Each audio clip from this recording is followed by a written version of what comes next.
سلام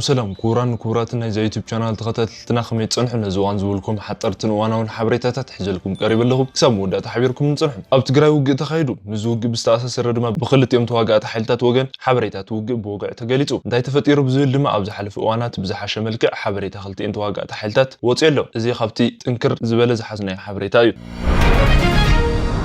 بريزيدنت إرترا إسياس أفوركي دحر بخلت خفالات استزرقح أزرارا وقال متيقوم ترايم إسياس ترايل بلعلوت أزز سراويتن من سرات تعجبهم يوم سراويت سومال قبل على هليكوبتر إثيوبيا تخصموا لعة سميع سراويت سومال أبزو باجيدو قبل على حنت ختمة يزورا أبزنا برا هليكوبترات إثيوبيا 5 كوسة يسجلتو سراويت إثيوبيا نتي أبزو حنت ختمة تقاطير زنا برا سراويت سومال لغي خوت زهاونا يجزي جدب وانت زازيمو أبتزوبا زلو وطري خلتي إن هجرات نابقت توجت كياتها سجاتكم زلو وانت جلتو نزف تعمل خنا كفلكم هنا جبتنا قريت إثيوبيا تقرب لا أوش تحد سوون مستنمس إثيوبيا سفح دب أبز كفل هجرات كم استمخاخرت تسمع جبت دحر من السودان زجبرت مخكر جزانا بكنا أزيرا لا بزعبازن كلو تحبريتات اللونة حبيركم ناتنحو مولو حبريته وجه تجري وطيو TDF TPF تفاتيشهم أب تجري نخلق جزء أمونجو TDF تباهيل تسوق حيل حوحاتن TPF ويدما تجري Peace Forest تباهيل تسوق حيل حيلن وجه تخيلو توجه استخيد أب تجري كل عفرن زواد والو فليسمو دما تبتبع أب تباهيل بوتام خوان تفليتو حوحات نخلت مقرراهم صعبوا كابسراويت حوحات تجنتيلو بعتكي زنك أساس حيلي بجنرال جبرز جابهر بينه ويدما ودن ترو أب تباهيل وتدرهم مراحز من راح خون كله بتخلي وجن ما إذا حيل زنا ما أخلي تجري سجيرو كي أطب بوجن حوحات نايم مكات حلفنات استوهم جنرال يوهانس وي جون مديد استبهالو مخانم تفليتو بز دما أوسن عفر أمسمر رايا تجري كبيد وتدراو وترخف جمر زخرم مخوين وحاتون أزي بوز حيلي أبز أنفت كم زسفرة تفليتو توتدراو وتري نخالاي جزء حيلي مفتاش بزمسل ملكوع نوج وانتغيروا الزخون أبز حلفن حاسة خلت شحن 10 شعات عام تمرد قوون كله نزوج سعبو وجن كلت يوم حيلتات حبريتها وطيو TPF ويدما تجري بيس فورس بزعوا وجزء أقدم حبريتها ذهب قوون كله نزوج جمر حيلي وجن كلت ين حيلتات حبريتها وطيو TPF ويدما تجري بيس فورس بزعوا وجزء أقدم حبريتها ذهب قوون كله نزوج جزء جمر حيلي حوحات مهان بمجلات نتوج زخفت حيلي تمكيتو تمليسو قبل فليتو تمالي مشت دما اتب جنرال تحدث ورد زمرح بيرو سلامن ጸጥታን ትግራይ ካሊ መግለጽ ብሙጻእ ብዛዕባ ተኻይዱ ዝተባሃለ ውግእ ካሊ ሓበሬታ ብወግዑ ቢሮ ሰላም ጸጥታን ትግራይ ኣብ መንጎ ትግራይን ክልል ዓፋርን ዝንቀሳቐስ ናይ ትግራይ ኣፈንጋጥ ዕጡቕ ጉጅለ ሎማ ኣብ ልዕሊ ሓይልታት ጸጥታ እቲ ክልል ንኻልኣይ ግዜ መጥቃዕ ተወሪዱ ብምባል ትማሊ ምሸት ኣብ ዘውፅኦ መግለፂ ኣፍሊጡ እቲ ቢሮ እቲ ዕጡቕ ጉጅለ ኣብ ጠብጣብ ዝተባሃለ ቦታ መጥቃዕቲ ከም ዝኸፈተ ገሊጹ እዚ ኣዕናዊ ተግባር እንተደኣ ቀፂሉ ኣብ ልዕሊቶም ነቲ ጉጅለ ዝመርሑ ዘተሓዋውሩ ኣካላት ስጉምቱ ክወስድ እየ ብምባል ዘጠንቀቐ እቲ ቢሮ ደም ምፍሳስ ብህፁፅ ደው ይበል ብምባል ጫውዒ ተቕሪቡ እቲ TPF ወይድማ ትግራይ ፒስ ፎረስት ተባሃለ ሓይሊ ብወገን ብዕለት 2 نحاسه 2017 ዓመተ ምህረት ሰራዊት ሕውሓት 43 ኮር 2 ሓራ መሬት ተባሃለ ኣብ ጽዋዕ ከባቢ ዝርከብ ናይ ሓይሊ ሰላም ትግራይ ወይ ብምጽውዑ ቃል TPF ወይ ትግራይ ፒስ ፎረስት ኣብ ዝተባሃለ ሓይሊ መጥቃዕቲ ከፊቱ ክብሉ መራሕቲ ዕጡቕ ሓይልታት ተዛሪቦም ቀፂሉ ስሞም ወደን ጥሩ ዝበሃል ጀነራል ገብረዝጋብሔር በየነ ኣብ ዝሃቦ መብርህውን ዕጡቓት ሕውሓት በዛ ዕለት እዚኣ ምሸት ሰዓት 11 ኣብ ከባቢ ራያ ኣብ ዝርከብ ሓይልና ሃንደበታዊ መጥቃዕቲ ዝኸፈቱ ኮይኖም ሓይልና እውን ግቡእ መልሲ ብምሃብ ነቲ መጥቃዕቲ ብግቡእ መኪቱ ወኽብለ ፍሊጦም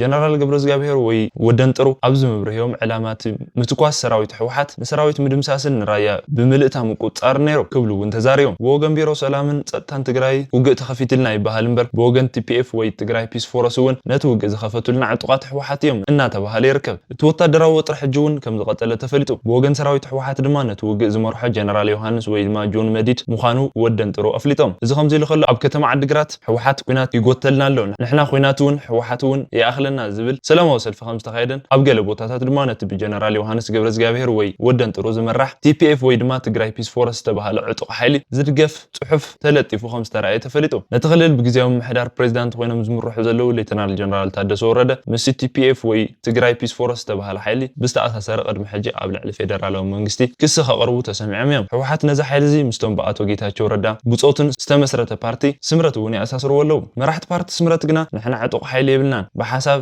እንቃለስ ፓርቲ ኢና ብምባል መማረፂ ዝሃብሉ ኩነታት ተራእዩ እዚ ከምዚ ኢሉ ከሎ ሊቀመንበር ሕውሓት ዶክተር ደብረጽዮን ገብረሚካኤል ዝሃብዎ ናይ ዝቐረባ መግለፂ ስዒቡ ነዚ መልሲ ብዝመስል መልክዑ ሓሳቦም ናይ ፌስቡክ ገጾምን ዘካፈሉ ኣማኻሪ ቀዳማይ ሚኒስትር ኣብይ ኣሕመድን ኣብ ጉዳያት ምዕራብ ኣፍሪካ ዝኾኑ ኣቶ ጌታቸው ረዳ ጻውዒ ተቀሪቦም ተራእዩ ኩላትና ፓርቲታት ውድባትን ትግራይን ህልውና ህዝብና ናቀድም ዝብሉ አቶ ጌታቸው ረዳ ነትን ድሕሪት ዝስሕብ መራሒ ጉጅለ ብሰሜን መስዋዕቲ ጉዲልና እንተይልና ብደቡባዊ አንፈት ናይ ግብጺ ካሊእ መስዋዕቲ ክህሉ እዩ ማለት እዩ ደጊምና ሲስተም ኢቱንሳን ዲግራይ ንኸበብ እንተይልና ናይ ሰሜን ዕርክትና ነዳደ ቁሕን ከቅርቡልና እዮም ሞ ንትግራይ ረኪብና ክንገጥምና ይብለላ ኣብዚ ኣብ ደቡብ ዞባ ወይ ራያ መዕለብ ክነካይድና ብማል ህዝቢ ዝደልየ እንተበለ ዘምጽኦ ዋላ ሓንቲ ነገር የለን ማለት እዩ ዝብሉ አቶ ጌታቸው ረዳ እዚኦም ናይ ጽሞዶ ቅድሚ ኩነታት መደናገርና ዕንወት አጀንዳታትን እዮም ኣብዚ አጀንዳ እዚ ድማ ሓደ ለኣኺ እቲ ካሊእ ተለኣኺ ሓደ ሃብሃባይ እቲ ካሊእ ድማ ተቀባላይ እምበር ናይ ማዕረ ሓይልታት ጥምረት ወይ ድማ ሽርክና ይብሉን ክብሉ ነቲ ህወሓት መንግስቲ ኤርትራን ፈጢሮም ዝተባሃልዎ ጽሞዶ ዝተባሃለ ጥምረት ኮኒኖም አቶ ጌታቸው ኣብዚ መዛዘም መልእኽቶም ድማ እዚ እንድሕሪት ዝስሕብ ኢለ ዝፀዋዕኽዎ ጉጅለን ትግራይ ሒዝዋ ከይጠፍእ ኩላትኩም ፓርቲታት ውድባትን ትግራይ ህልውና ህዝብኹምን ኣቐድሙ ኢሎም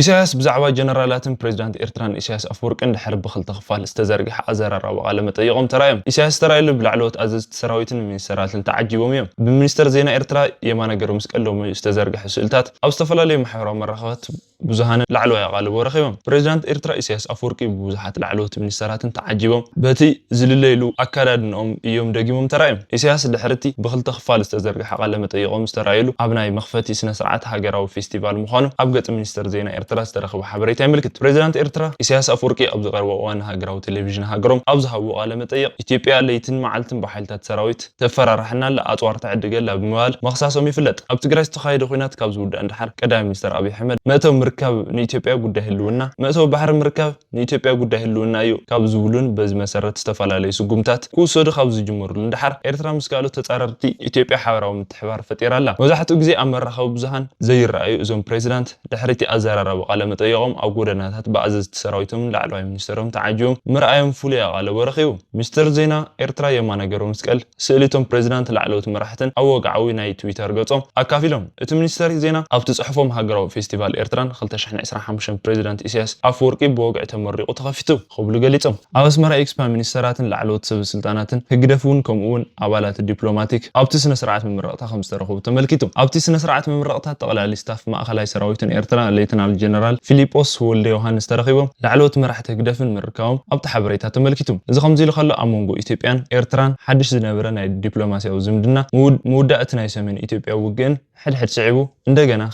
እንደገና ከምዝ ሻኸርን ይገልጽ ፕሬዝዳንት ኢሳያስ ቅድሚ 3 ሰሙን ኣብ ዝሃብዎ ቃለ መጠይቕ ኢትዮጵያ ብብዙሓት ውሽጣዊ ግጭታትን ቅልውላውን ትሳቐላ ዝብሉ ኮይኖም እቲ ኣብ ቀዳሞት ዓመታት ቀዳማይ ሚኒስተር አብይ ኣሕመድ ዝነበሮ ብሩህ ተስፋ ብዘይ ሓላፍነት ጠፊኡ ክብሉ ምዝራቦም ይዝከር ቅድሚ ሕጂ ቀዳማይ ሚኒስተር አብይ ኢትዮጵያ ምእንቲ ቀይሕ ባሕር ንኤርትራ ናይ ምውጋእ ድሌት የብላን ክብሉ ምዝራቦም ኣይዝንጋዕን ዝሓለፈ ዓመት ኣብ ወርሒ ጥቅምቲ ቀዳማይ ሚኒስተር አብይ ኣሕመድ ንኢትዮጵያ ምእተዊ ባሕር ምርካብ ጉዳይ ህልውና እዩ ኣብ ዝበሉ እንዳሓር ኣብ መንጎ ክልቲአን ሃገራት ወጥሪ ሰፊኑ ጸኒሑ እዩ ቀዳማይ ሚኒስተር አብይ ኣሕመድ ንኣባላት ቤት ምክሪ ተወከልቲ ህዝቢ ኢትዮጵያ ዘለዎ ድሌት ንዘራረብ እዩ ዝብሉ ኮይኖም መርሓውን ውሰድን ህዝብታት ዝጥቀመሉ መርሕ ዕዳጋ ንዘራረብ ውግእ የድልን ኢሎም ነበሩ ናብ ዝቕፅል ሓበሬታ እንትንሓልፍ ድማ ሰራዊት ሶማል ኣብ ልዕሊ ሄሊኮፕተር ኢትዮጵያ ተኩሱ ሰራዊት ሶማል ኣብ ዞባ ጌዶ ኣብ ሓንቲ ከተማ ይዝወራ ኣብ ዝነበራ ሄሊኮፕተራት ኢትዮጵያ ተኽስሙ ውልዕ ተሰሚዑ ሰራዊት ኢትዮጵያ ነቲ ኣብ ዞባ ሓንቲ ከተማ ተቋፂሩ ዝነበረ ሰራዊት ሶማል ለቂቑ ክወፅእ ዝሃቦ ናይ ግዜ ገደብ እውን ተዛዚሙ ሰራዊት ሶማል ቅድሚ ሰሙን ነታ በልዳሃዋ እትበሃል ከተማ ኣብ ሓይልታት ጁብላንድን ክምንጥል ዝኽኣለ ኮይኑ እታ ከተማ ኣብቲ ዞባ ስትራቴጂካዊት ዝተባሃለት እያ ንምምሕዳር ጁብላንድ ደገፍ ዝገበሩ ሓይልታት ኢትዮጵያ ሓይልታት ፌደራል ሶማል ነታ ከተማ ለቂቖም ክወፅኡ ኣዚዞም እቲ ናይ ግዜ ገደብ ምዝዛሙ ስዒቡ መካከለኛ ሄሊኮፕተራትን ኢትዮጵያ ኣብቲ ከባቢ ከተማ በልዳሃዋ ክዘዋወራ ዝተረኣያ ኮይነን ብፍላይ ድማ ኣብ ልዕልቲ ኣብታ ከተማ ዝርከብ ናይ ሰራዊት ሶማል ሰፈርን እቲ ናይ እንግሊዝ ሰፈር ሰራዊት ኣንዛቢበን ነዚ ስዒቡ ወታደራዊ ሶማል ኣብ ልዕሊ ሄሊኮፕተራት ኢትዮጵያ ከም ዝተኮሰ ሄራን ዝተባሃለ ምንጪ ዜና ፀብፂቡ ኣዲስ ኣበባ ኣብ ሰሙን ላዕሎት ጀነራላት ሰራዊትን ናብ ዞባ ጁብላንድ ሶማልን ዝለኣኸት ኮይና እቲ ጀነራል ኣብ ጥቓ ደቡብ ሶማልን ኢትዮጵያን ናብ እትርከብ ከተማ ዶሎ ገጹ ኣምርሕ ነይሩ ኣብ ዶሎ ዝተረኸበ ስሞም ዘይጠቐሱ ጀነራል ኢትዮጵያ ንመራሕቲ ዓሌት ጌዶ ዘዘራረቡ ኮይኖም ሰራዊት ሶማል ካብ በልዳሃዋ ለቂቑ ክወፅእ ናይ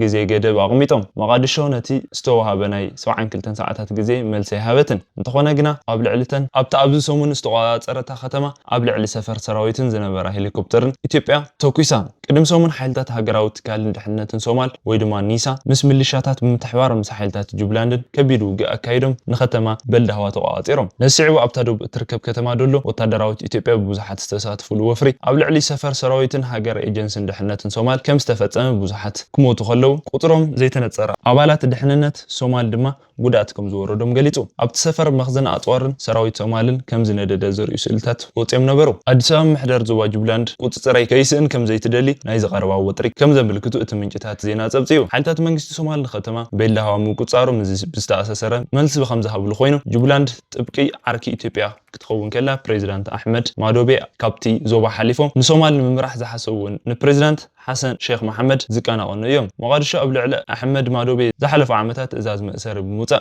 يذكر جوبلاند كابت إزاز مقادشة بمفنقات زو عليه تمرجع بمكيادن نمادوبي دقي ما مريتاتهم أديسا محدراو زوا جوبلاند سلطان خي من تلب مدفع صنع سقوم تتوسد كم زلاي نقر منقسي سومال بترقاقامي إثيوبيا زوا أتهو دقف ختو قوارت حتو زقرب خوينو أديسا قنت زوا مدقافي قوارتاتن قاتلاتهم تركي قد معامات نخلتين هاقرات كوان تسمع معتن ناي سومالي لاندن سمع مرداتها كوان انت تعقته مقادشة أديس أبان وترقت إلى نلوم أديس أبان محدار زوا جبلان قطزر كيتفق تدليلو كالي مخنياتو أبتزوا أب تحت حد السلام أخبار حبرة أفريقيا استخدمت اللي سراويت أبدو كيت سجيو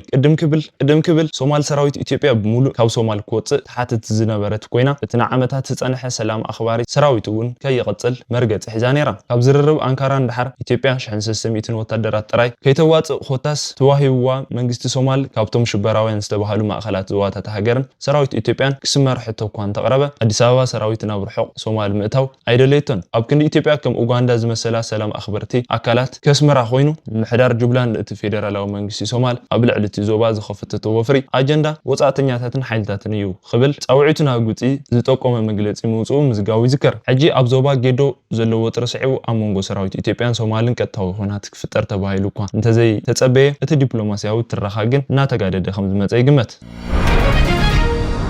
جبتي أو قدها كده حدث سجمتي جبتي ناقوراوتي إثيوبيا تقربلا أو وش حدثهم مستن مس إثيوبيا سفح دوب زكافة لهجرات كم سنة خرت سمعت كده مخلطة معلتات قدامت منسترات جبتي السودان بوقعي أو زوج له حبرة ومرقتي مجلة إثيوبيا مس قدب هداسي بمتأثر ناتنا سمع خيهالو كم ملا ما يتقدب جميرة اتخذوا زلا نايبينا أكايدا قناع إخوانا بوقنا وانتقبلنا تي ونقولوا مجلات مذكر اتمنستر أبتوانتي أموراوي تفاسس أباينا هجراوي حقي زت أرر زخوانا نايبينا سجوم تجيبتن أي تدقفون كله كم زجاجة تأبت قيسون حجراوي تفاسس أبت بحبار زربحن قديات بمتحبار خجبران توعت مقراهم نرديو قدف داسي أول حمسكرم كم زمرق كبس مع عند حرق جبتي أو زورازي دبلوماسيا ودقف نمركب لعلوا يتعرض تجبر كم زلا يفلت ميسر قديات وتأي قدمي أو سومنزي ناب أمريكا تقاعدهم بزو قدايزي مس سيناتر كم استزارروا كابوتهم اللي سم دما ناب أوغندا بمرح مس بريزيدنت موسيفين أبت قداي كم استزارروا بفلاتهم يذكر أما خل سومنزي ون حدش قدام السودان ناب كايرو تتصوعهم تماسسال أجندة 5 تزارروا تتصبتيو بتخلي وجن وانا سرح حيلي إلكتريك إثيوبيا إنجنير أشبر باليشا قدب داسين إثيوبيا كالاي عدوى أيو جبتي عنكفات المفتار تقوي لا خبلو قليتهم كورات انتخذت لنا لو ما عاد تزبل لهم حبريتها زيهم مسلنيرهم سلام